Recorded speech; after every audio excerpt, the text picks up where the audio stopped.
This video is going to contain spoilers for Choujin X, so if you haven't read that, I recommend going and doing so before you watch this video, but also to like, subscribe, comment, all that, just because, it helps me out. So anyway, with that being said, enjoy the video. My most recent video was about my favourite manga of all time, namely being Tokyo Ghoul. And that series is written and illustrated by Sui Ishida. But Sui Ishida, like I mentioned in that video, has another series, Choujin X. Now, this series is one that I've loved for quite a while, but I didn't really know what my next video was going to be until I saw one specific comment. Choujin X video when? Now, this comment made me realize it might be time to reread Choujin X and glaze Sui Ishida again.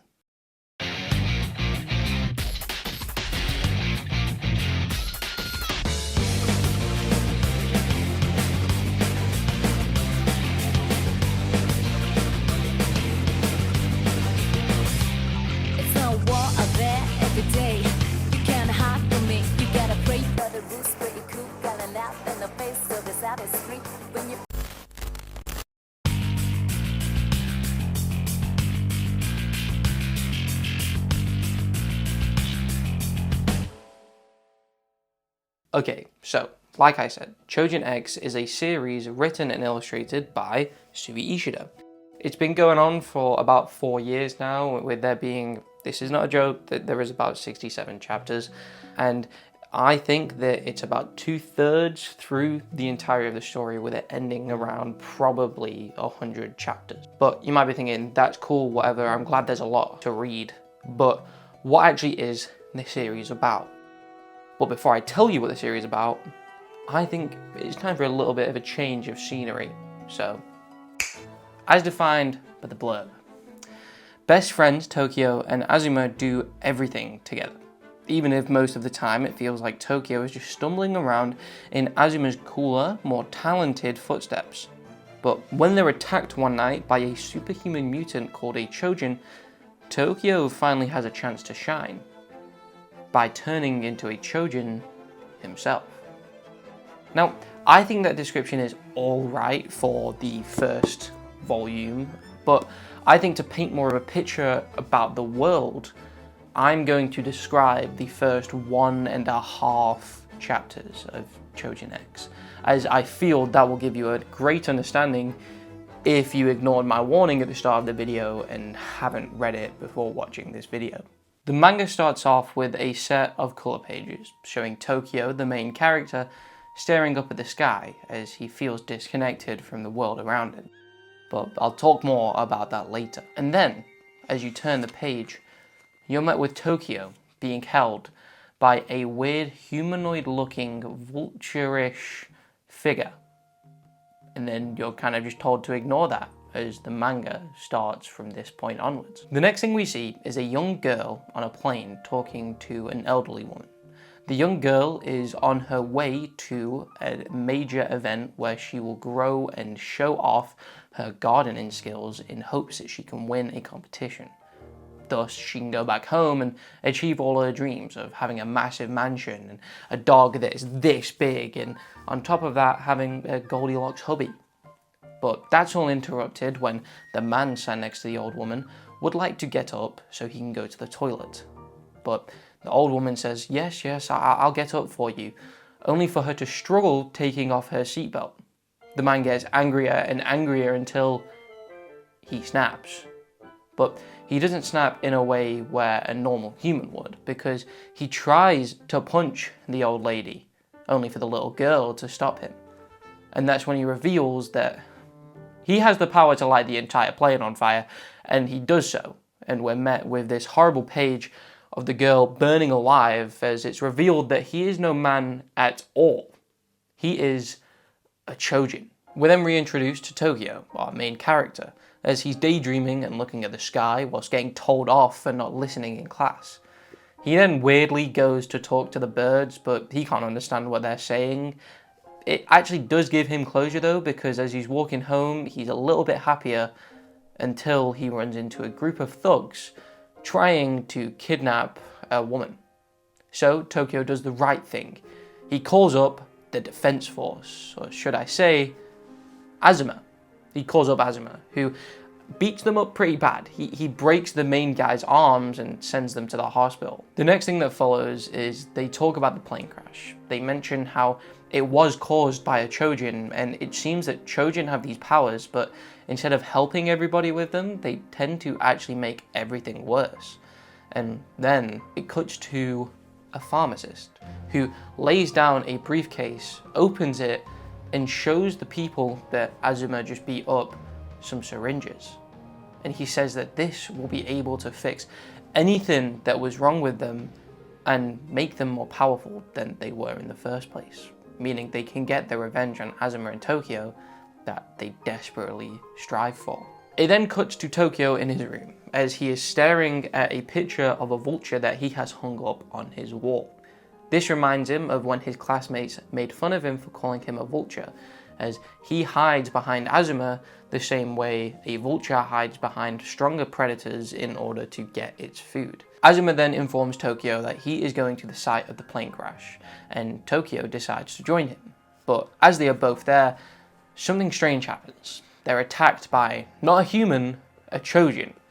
To be more exact, the mollusk Choujin. The mollusk Choujin reveals that he gained his Choujin abilities through the syringes that were given to him by the pharmacist, and he tries to inject his two friends forcefully with it, only for him to try to hold them into place so roughly that he ends up killing them in the process. As they're being chased, they come to the conclusion that they need to take the syringes if they want to survive against this Choujin. But Azuma steps forward, as he's always been the one to be the defense force and the one that Tokio tends to hide behind. But Tokio's scared. He's scared that if Azuma takes the syringe on his own, then Tokio will fall even further behind. And at that point, they won't be able to stay friends. And that's when they both decide. They'll both take the syringes. And they both fall to the floor after being injected, with only one of them rising. Tokio, the bestial Choujin. We then see that he beats up the mollusk Choujin and they're able to get away. And that's where the chapter ends. Tokio is a Choujin. What happens next is that Tokio and Azuma become part of a group of Choujin which was formed to help protect people and create peace. They're known as Yamato Mori. But we're also introduced to the main antagonist of this story, Sora, or should I say, Choujin X. We're given the main goal of the story by both Yamato Mori and Choujin X herself. You see, she had a premonition about 50 or so years ago that a great calamity is going to come and destroy Yamato. And in doing so, she is trying to prevent it through whatever means necessary. Some that aren't very good and can be quite violent and detrimental. So the whole goal is to stop her, but also to try and prevent the calamity. Now, one thing I want to point out about the entirety of the manga is how unique and genuinely refreshing the power system is. But to demonstrate it, I'm going to actually use the first chapter and only the first chapter. The power system, as stated in the manga, is that Choujin possess these particles known as supercells, which are allowing them to manipulate the universal particles, which are the fundamental building blocks of the world.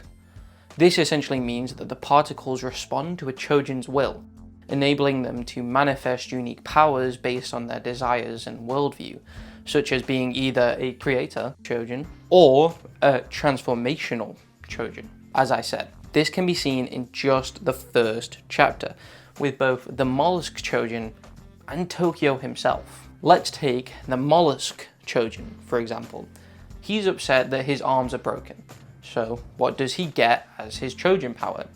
He gets the ability to stretch all of his limbs further than his arms could ever reach, giving him more accessibility than ever before, and giving him the reason why he doesn't necessarily need his arms. Tokio, on the other hand, relates heavily to vultures, as can be seen from him having a picture on his wall, but also him being called one by his classmates from numerous times.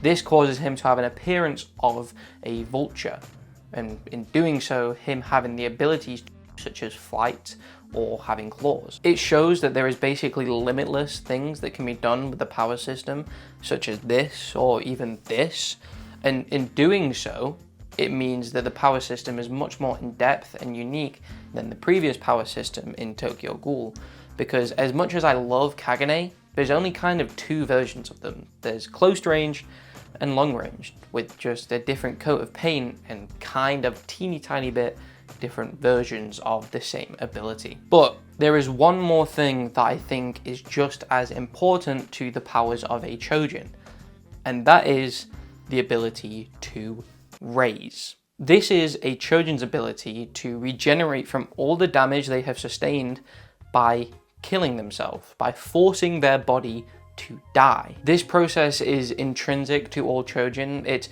relying on the fundamental human desire to avoid death. Each use of a raise, however, uses a lot of stamina, and it brings the Choujin further away from a human-like state and closer to chaosification. If you're wondering what chaosification is, it's essentially where a Choujin goes into a chaos state and loses all control. Think Berserk Meliodas from the first season of Seven Deadly Sins. Now, an example of this is Tokio. When he chaosifies, he loses his eyes and his ears. He can't hear anything, he can't see anything, he's just hell-bent on fighting. And he also gains 2 extra arms and 2 adamantine harps, which are basically weapons that can cut off a Choujin's regenerative abilities. It's all about fighting. There's no reasoning, there's no nothing. Chaosification is the lack of humanity. Tokio Kurohara. Let's talk about him some more. He's the main character of Choujin X, and an interesting one at that. And that is not only because of his powers, but also because of the way he thinks and sees the world around him. Tokio, up until the events of becoming the bestial Choujin, actually has a very pessimistic and somewhat laid-back outlook on life, noting that he doesn't know what he wants to do, he doesn't have a dream, and he doesn't understand what he's been put here to do. It's so bad that when he is asked questions to join Yamato Mori by a man named Sandek, namely the questions of what do you see as evil and how do you benefit, Tokio cannot answer, as he's never thought about his own beliefs or what he thinks. Instead, he's thought about what would Azuma want. Ever since then, we have seen him change to become somebody who doesn't have to rely on people such as Azuma. This mindset that he adopts sees him doing things to achieve a goal that he ends up wanting, a dream, so he can finally answer Sandek's question, such as dropping out of school and going away for a year to better himself. There are multiple moments where Tokio shows his growth throughout the entirety of the manga, such as his investigations into Sora's poppy fields. He wants a month to look for them, but instead he is challenged by Ichiro Sato, who is the person who trained him, and he's told he has 2 weeks. In these 2 weeks, we see how much of a character growth he has had. He has become somebody who can scout out missions, fight, and even think on his own. And in doing so, they find the location that they were going to spend forever looking for within the span of 14 days. But like I said, Tokio starts to think for himself. He speaks to his fellow comrades like Ellie, the girl from the plane, about how he doesn't actually want to fight Zora, and he feels somewhat empathetic towards her.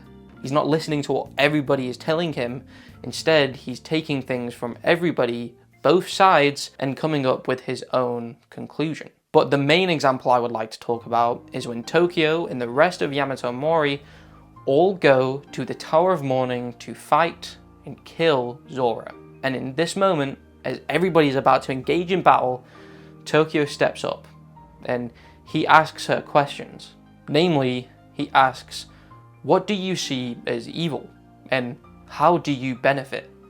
The very same questions he was struggling to answer when Sandek asked him those all that time ago. And after she responds, He then starts to explain what he has been thinking. Over the course of the past few months, he's been thinking how he will take the powers of Zora and inherit her abilities so that he can stop the great calamity she sees in her vision. He talks about how Zora says that the calamity will come and it can only be stopped if the power is inherited. But Yamato Mori says that the calamity won't come and there's no reason to prevent it. Therefore, both prophecies say that if he takes the mark, well, if the calamity doesn't happen, then they'll be fine. But if the calamity does happen, well, then they'll be fine. Everybody instantly shouts at him, telling him to think of all the people who died, to not believe scum like her, only for him to respond by saying that it's much better to talk this out than for any more needless bloodshed. And that's when it opens up the possibility for killing to be out of the question and for everything to be resolved peacefully by taking her back to Yamato Mori and asking the higher-ups if it is okay for him to take the mark. This interaction is what alone shows the growth in Tokyo's character, as he was once the guy to just spit in the corner and drift off, whilst everything happened and he just sat idly by. One of the messages of Choujin X revolves around preventing what is about to come, and how changes may need to occur to do so. When you compare Tokyo to him at the start of the manga and him now, you can see that he's barely even recognizable. I mean, yeah, sure, he still kind of has a similar haircut, but other than that, he's a completely different person. He's shown that just like every human ever, he's scared of change, but he's done so. He's put one foot ahead of the other because he knows that change is what is needed to not only better himself, but also to help put everybody he loves in a better position. He's somebody that I think a lot of readers will empathize with because, like I said, he fears change. Everybody fears change. It's an innate thing.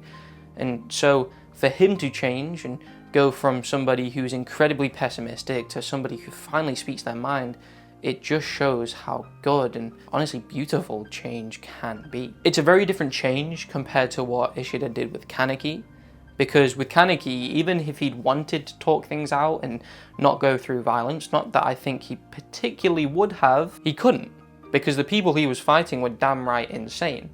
And that's why it creates a different type of growth in Tokyo compared to Kaneki, because it's a completely different setting. Tokyo's character would not work in Tokyo Ghoul, and that's something that I think sets both works apart.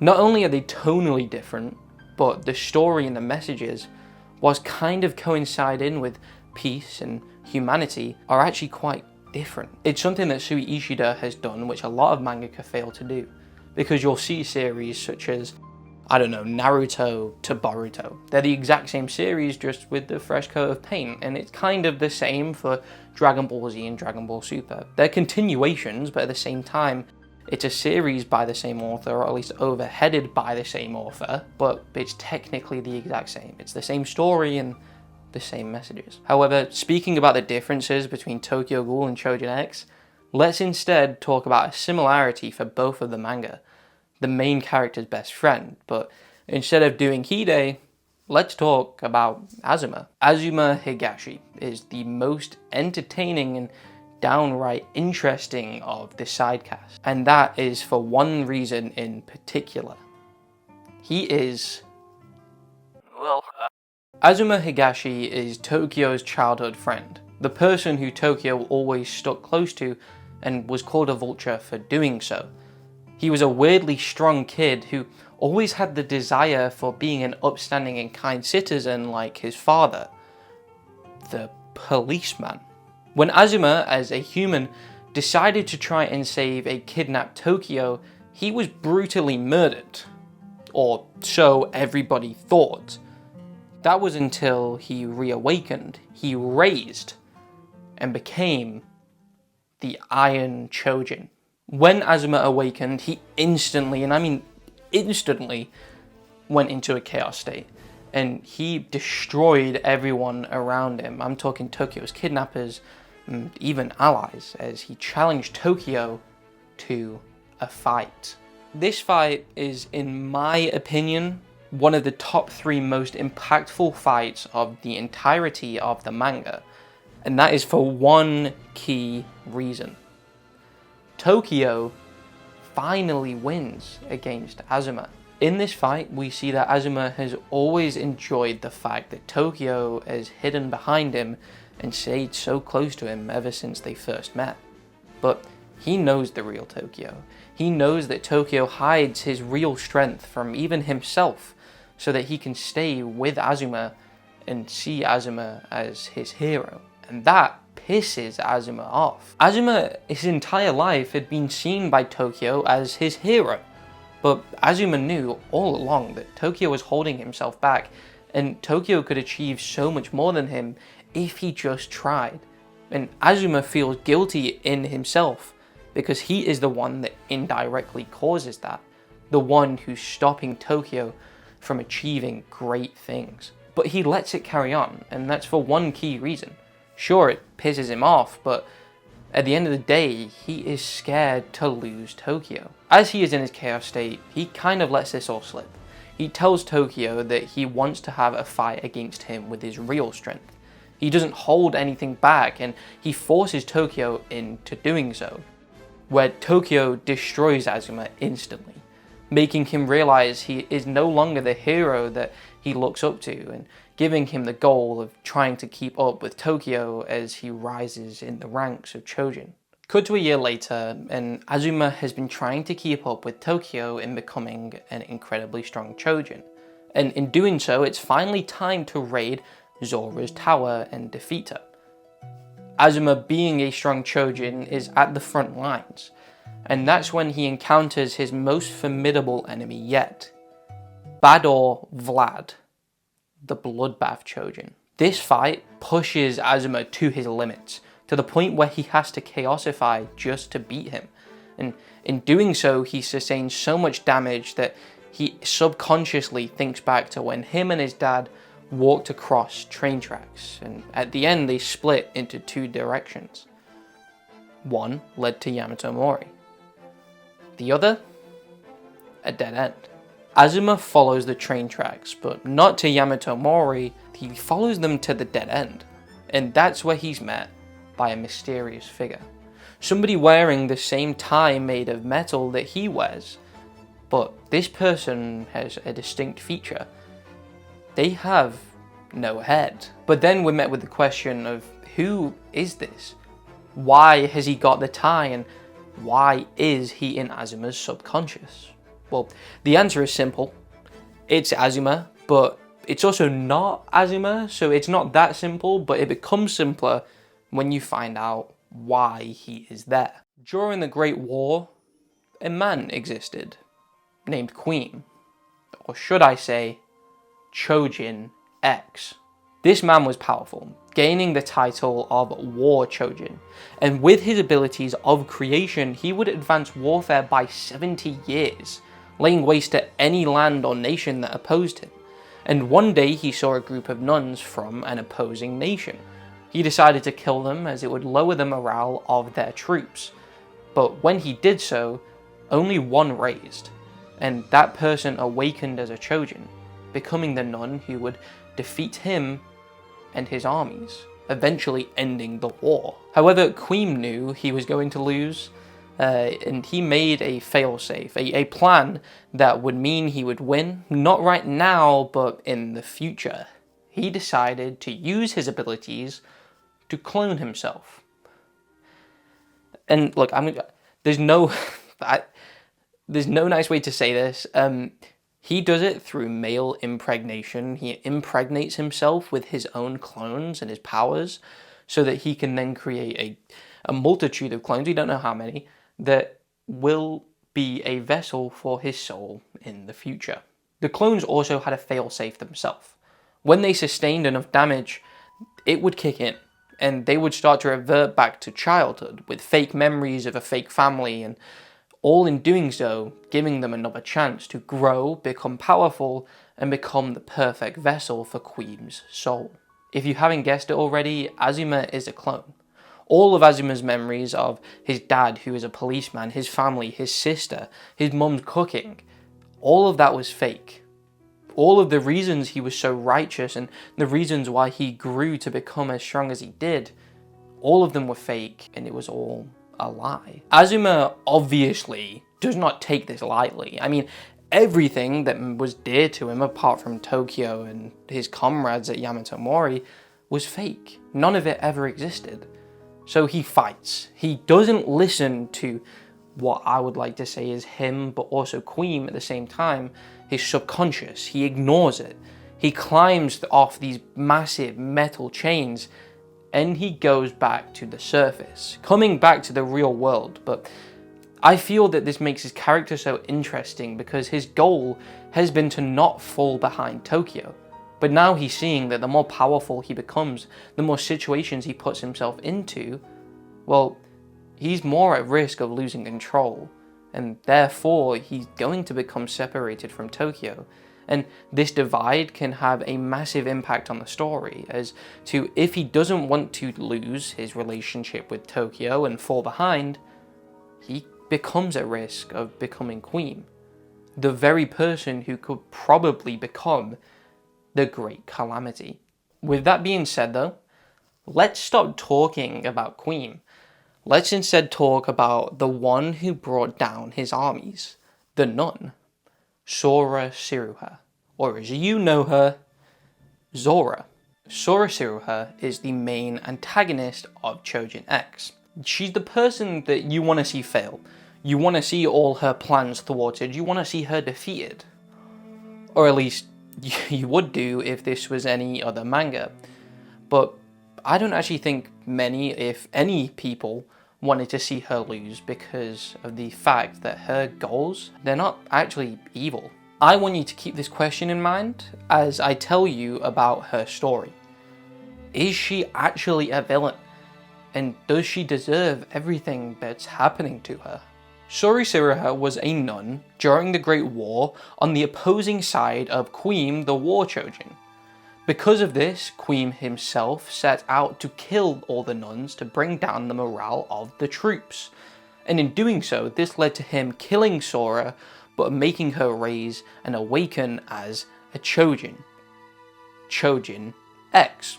Sora dedicated her life over the next few years to fighting off Queen and his armies, by banding together a group of humans and Choujin alike, namely creating a group of people known as Yamato Mori. Battle after battle proceeded, and the tides of war were shifting in Sora's favour. Queen and his forces were losing due to Choujin and humans alike fighting to protect their land, and in doing so, peace had occurred. One of Sora's main abilities is the power of foresight. Now, this ability was one of the main reasons she was able to win against Queen, as she could get visions of what was going to happen and she could then come up with ways to prevent it. But over time, people started to mistrust her visions and start to mistrust her words too. There are two reasons for this. And the first is that she had a vision of her comrade from the Great War, Antites. Now, she said that he would become a mad king and his armies would start another great war. So in doing so, she banded together humans and Choujin alike, and she went over a 2-year crusade to stop him and his people. However, his people, his army, were citizens, as he was the king. So in doing so, her and her army would go through towns and villages, slaughtering anybody, even people who weren't known to be part of his armies, because they could secretly be part of his ranks. In doing so, towns and cities which were once peaceful were now covered in corpses. There was nowhere near enough graves. They were just left. And that land became a wasteland, a place of horror that nobody dared set foot in. And the last thing that we heard about it was that she was stood in the throne room, holding up the head of her old comrade after mercilessly slaughtering him and his entire nation. The second was that she was actually addicted to drugs, namely opium. This was due to the fact that Queen employed the technique of giving himself and his armies opium so that they could fight past their physical limits. But during the war, Sora came to the conclusion that if she stole the poppy fields, which is where opium comes from, then she would be able to use the opium herself, employ that technique on herself, and she could chaosify and go past her limits as many times as possible so that she could bring peace to her nation. And it worked. But there was one issue. When the war ended and she started to stop taking the opium, the pain was too much to bear. And so she became an addict. She started taking opium all the time over the span of 50 to 60 years. And because of this, people started to mistrust her words, as they thought it was just talk of her and her drug-addicted mind. But there was one last nail in the coffin. She'd taken both of these facts. The fact that she essentially, in other people's eyes, betrayed a comrade and his nation, and she was addicted to drugs. But at the same time, she had her own student, who could also see visions of the future. And Sora was going crazy, saying that she had seen a vision of a great calamity, and the only person that could stop it was the person who inherits her power, the power of the beast. But her student disagreed. Her student said, no, you are wrong. And in doing so, she banded together all of Yamato Mori, the people that Sora had brought together. And they kicked Sora out of the place that she had made. This left Sora exiled. She had nowhere to go. She fled to the Tower of Mourning, bringing the few that still believed her words. She banded together people and even became friends with a pharmacist, or at least friends in quotation marks. She was using him because this pharmacist was using her blood to create an injection called Zemba, the very injection that would create Tokyo and Azuma, the ones that would turn them into Choujin. This would be so that she could create a worthy successor, because during this time she was trying to pass on her powers to other Choujin. But her power was too much to bear. She needed a strong Choujin that had traits like her. The pharmacist made Zemba, and like I said, Tokyo and Azuma took it. And that's when her perfect candidate came along, Tokio Kurohara. Now what follows next is the events of Choujin X. The build-up, the poppy fields being destroyed, and then the final confrontation with Sora. And it's in this moment that Sora is asked questions by Tokyo. It's where the fighting that was about to happen was stopped by her named successor. She was originally planning on forcefully giving this power to Tokyo after slaughtering all of Yamato Mori, after slaughtering the shield that she had protected that were now drawing their swords against her. But instead, the shield that was drawing its sword stopped. They listened, and peace was temporarily in the question. After hearing her entire story, her positives, her negatives, her actions over the course of 60 so years, is she a villain? Personally, I don't think so. I think she's an antagonist, yes, and she has done some pretty messed up stuff. But at the end of the day, for all we know, entities could have genuinely become a Mad King. And her calamity prophecy could still be real. Tokyo could still inherit her power, and the calamity could come to exist, meaning that everything she said was correct. I think this whole fact that she is an antagonist, she is somebody that you are supposed to want to root against, but you can't, is something that Sui Ishida has emulated perfectly. She is a top 10 Sui Ishida character, and definitely a top 10 antagonist for me. And I think that as you read the manga, if you have not already, you should keep focusing and thinking of Sora and her actions, as even the biblical references or references to other religions in her character, they kind of paint the picture of her downfall and who she's kind of meant to be. But I said that peace was in the question. The only issue with that, however, is that peace gets stolen from them, because when she goes to take Tokyo's hand after listening and answering his questions, they're interrupted by one man, Batista.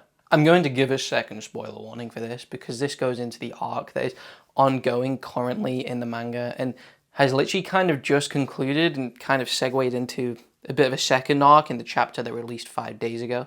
So with that being said, you've been warned. The rest of it was kind of general knowledge about what has gone on in the story up until about 6 months ago.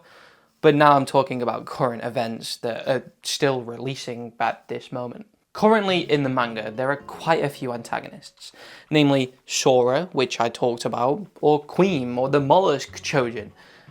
But the one that stands out the most, even more so than Sora, is Batista. You see, Batista has been in this manga since the very first chapter. He was actually the first antagonist we were introduced to. He is the pharmacist that creates Zemba and gives it to the Mollusk Choujin, who indirectly causes Tokyo and Azuma to take it too. He is the one that sets up the entire events of Choujin X. Now, Batista has done some very evil things throughout the manga. I mean, first of all, he's committed mass slaughter, he steals powers whenever he can, and he also turns people into doors for his own convenience. He wears a mask known as a no mask, a mask that we have seen multiple people wear, such as this guy in a flashback. But that is due to him signing away his life and body to something known as the Nue. Now, the Nue is basically the personification of the sin of greed. They want to gain as much power as possible so that they can rule over everything. But when you sign away your body and your whole life to the Nue, you gain yourself an ability. The ability to graft on limbs of other Choujin to yourself and gain their power. Now, it's pretty messed up. We've seen it used in multiple occasions, such as the murder of the Kagemura clan. But at the end of the day, the Nue can just take over the person who is using their power. It's basically biding its time until its vessel gains enough power for it to achieve its goal of control. But back to Batista.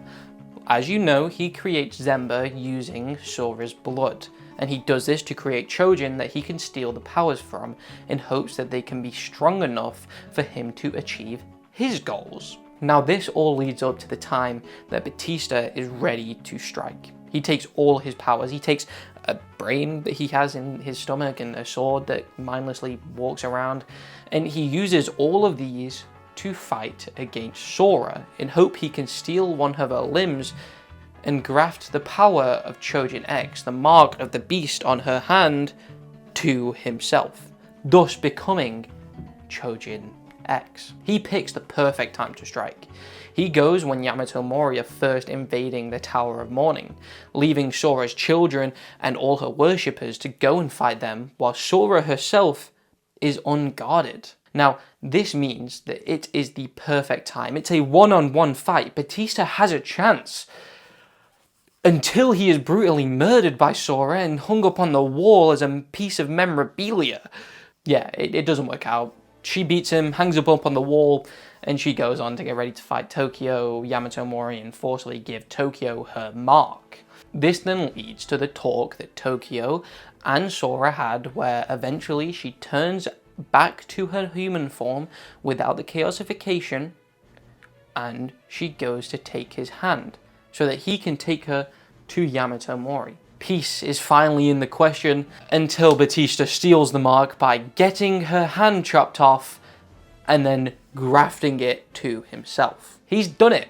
He's now gained the abilities of Choujin X, and what does he do? He decides to aura farm by looking like a god. I mean, look at this form. Look how cool that is. That is really cool. I love the amount of like shirts that he's wearing and how they're like just flapping in the wind. I think they're really cool. Now I've told you what he's done, what he looks like whilst doing it as well. I now want to tell you why he did it. Batista was a Choujin with his brother, Sandek, the guy who is in charge of basically being on the front lines in Yamato Mori, and the guy who interviewed Tokyo. Now, they're both Gravity Choujin, but there is a vision that the leader of Yamato Mori has where, guess what? Batista is going to cause a lot, and I mean a lot, of pain. So he renounces his powers. He leaves Yamato Mori. Now, he doesn't really want to, but he does, and he ends up meeting a woman at his job. This woman is called Hartley. Now, him and Hartley work together, they're both pharmacists, and they're trying to create a very, very healthy version of Zemba that won't bring harm to anybody, and it's not anywhere near as lethal. But in doing so, they come closer, they become a couple, and they start to live together until eventually Hartley becomes pregnant. That's then when he is visited by the leader of Yamato Mori, and once again told that he can't do what he wants to do. He's told that in a prophecy she had about him and his wife, she dies during childbirth, and her child does too. This is because he is a Choujin and she is a human. It's already a very high risk for them to procreate, the same way that ghouls and humans are also a very high risk. But he doesn't listen. He tells her to go away. Prophecies have messed up his entire life before, and he's not going to let it happen again until the prophecy becomes true. And he tries to kill himself many, many times, but he just can't. Until one day he tries to hang himself, only for him to raise as he falls to the ground. But when he falls to the ground, with his noose still intact, he's in the forest, and Sandek is there. He's chasing the Nue, and the Nue finds Batista. You see, the Nue preys on depressed people. He uses that depression, that desire to change things, to basically take advantage of its host. And so it says to Batista that he can gain the power to bring her back and have the family that he always wanted by ignoring the prophecies. And he listens. He submits himself to the Nue. And in doing so, the Nue tears apart his face. He cuts off his own arm and gets a new one grafted onto it, becoming the pharmacist that we know, becoming the Nue. That is basically the prequel to Choujin X, the same way that Sora's backstory is the prequel to Choujin X 2. That's what leads up to the events of Choujin X. Now, what follows next is what occurs during the manga when he becomes God, and he goes to Hartley. He's gained the power to change time itself, and he is finally able to live the life he wants. The art in these chapters are downright beautiful. I've always thought that the art in Choujin X is amazing, but just look at how surreal and beautiful this art is. It's then, over the course of about 2 or 3 chapters, we see his life and how much he's loving it, how much he is finally able to do whilst ignoring the prophecies with Hartley and his daughter. That is until somebody appears. Ellie. The person from the plane, like I said, who joins Yamato Mori and becomes quite close with Tokio and Azuma. She is there. She is in the place with Batista. And she reveals to Batista that none of this is real. The Nue took control of his body and decided to put him in a fake reality. She shows him that there's a wall of stitches, the same way the Nue uses stitches, and proves that it's all fake. Reluctantly, Batista, after multiple times of Ellie trying, goes with Ellie to the real past. He surrenders the mark. She takes his power, and she takes him to the real Hartley. It's the day they were getting married. There was not a big ceremony, it was just the two of them. He was late that day because he wanted everything to be perfect. He was going to get his necktie. He forgot it, was going to go without it, but then he didn't want to forget it. He wanted this day to be picture perfect. So Hartley's there waiting for her current Batista when the Batista from the future with Ellie goes up to her, says he's from the future, and as he's about to tell her everything that happened, prevent everything that happens to her, he stops. He realizes he can't. It will mess everything up. Everything he's done, he's changed as a person. He's no longer the person that Hartley grew to love and wanted to start a family with. The last thing he says to her before going back with Ellie is that on that day, she was the most beautiful she'd ever looked. And as they're about to leave, the Nue traps Batista. Ellie is freed, and Batista's fate is sealed. It's now a fight against the Nue, and Tokio, Sora, and Sandek must stop it. That's basically the conclusion of Batista's story. Or is it? You see, they fight against the Nue, and they beat it. And the most important thing that happens is that as the Nue is defeated, the ball opens up. Nue opens up to reveal Batista's body. He's got the mark on his chest, and he's lay peacefully, sleeping. He's almost dead, but not yet. And that's when Batista, in his final moments, makes the right decision to finally pass on the mark and accept his fate, as he deserves what's coming to him after everything he did. He's finally content. He got to see Hartley one last time. The reason I wanted to focus on this is because Batista's story has spanned the entirety of the manga. And I think he is by far the best antagonist that Sui Ishida has ever written. And he's proof alone that the stories that these characters have are just as impactful as the main characters. Batista is my favourite part of the manga, and this arc genuinely brought me to tears. I can wholeheartedly say Batista is now my favourite antagonist in all of fiction by a very large margin. And like I said, the art in these chapters when he was living his life were beautiful. They were amazing, but I also want to draw attention to some of my other favourite panels from the manga. Now, these are going to be in no particular order, but I would like to go through them as I can't really speak about them. I can kind of just say what's going on, but to show them, that will demonstrate just how talented Sui Ishida is with the pen. Number 1 is Chaos Tokyo. Now, this is in his fight against Azuma, and I think he looks so horrific. I mean, he perfectly symbolizes the fact that this is an action horror. And it reminds me of when Kaneki went into his Kakuja state. It was honestly amazing. I love it. Number 2 is when Batista gets his powers from the Nue. It's a horrible scene, but the thing I pick up the most is the fact that the noose that he was wearing in this scene, if you look back throughout the manga, is actually his tie that he wore throughout the entirety of the manga. And I only picked up on that during my reread that I just had. So it's insane to me that there are still details that I'm just noticing after watching multiple hours worth of videos too. Next, I would like to say, is Azuma in front of the moon. I mean, this photo is just aura. It's got as much aura as when Sato used his mind powers on the island. I mean, this one kind of makes me think he's going to end up being a villain. But this one was honestly just so cool. It shows that the characters in here, for some reason, the kind of like blondish ones just have so much aura. It's really cool. I love the art in these situations. But then also, just going back to Azuma real quick, when Azuma is finding out the truth, the massive eye looks so amazing.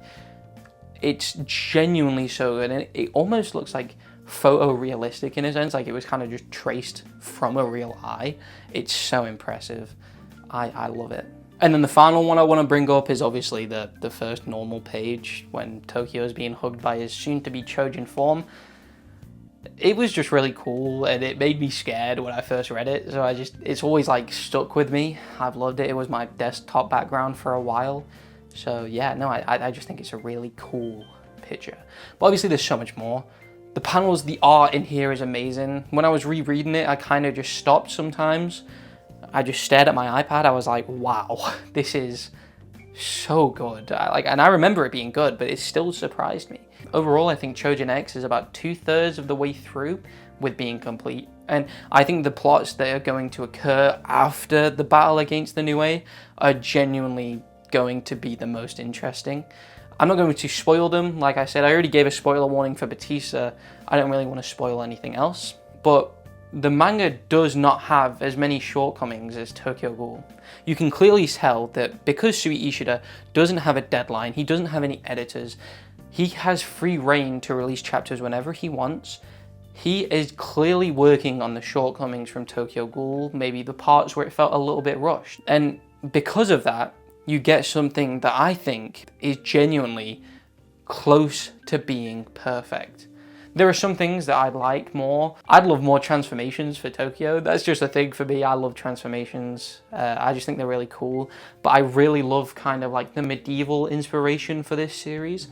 I think that the series going in that way with kind of some biblical and medieval themes, I think genuinely goes so well with his art style.